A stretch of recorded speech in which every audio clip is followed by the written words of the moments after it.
Nangandam ang Davao City Disaster Risk Reduction and Management Office. Sumana kasinati og mga pag-ulan ng syudad kaganina buntag. Atong seno ng detalye niini sa live report ni Kent Abrigana. Kent?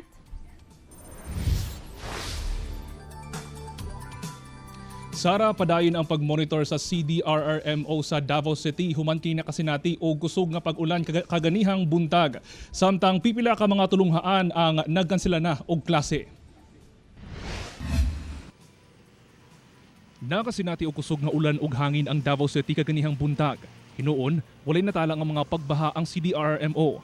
Apan padayon nilang ginamonitor ang kasapaan sa dakbayan. Kiniuman na monitor ang low pressure area banda sa General Santos City kaganihang buntag kung asa lakip ang Davao City sa makasinati sa epekto sa trough o extension sa maong LPA.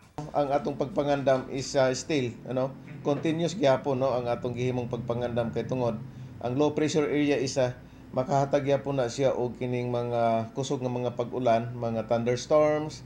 Tungod niini, gisuspindi usa sa ubang barangay sa Davao City ang klase tungod sa daot nga panahon. Nakasinati ang area sa Marilog District, na itulo ka barangay karon dito nga nag-declare og suspension of classes kay tungod sa nakasinati sila og kining kusog nga hangin og naay mga intermittent pod na mga kusog nga mga pag-ulan. Pahimangno sa CDRRMO, hilabi na sa mga naduol sa mga danger zone o low-lying areas. Kung pwede isa kanunay gyud mo magbinantayon din kung dili man ta makabalhin dayon nga mangita og laing kapuy-an nga dili hinanaling maapektuhan kung naay mga saka sa tubig sa sapa. Sumala sa pag-asa, trough sa low pressure area ang magpaula sa dakong bahin sa Mindanao.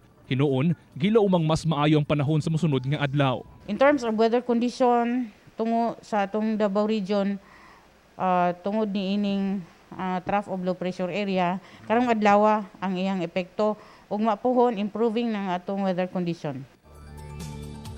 Sara, dugang sa pag-asa, lauman pa ang duha ngadto sa tulo ka bagyo karong bulan sa Nobyembre, samtang usa ngadto sa duha ka bagyo karong bulan sa Disyembre. Sara.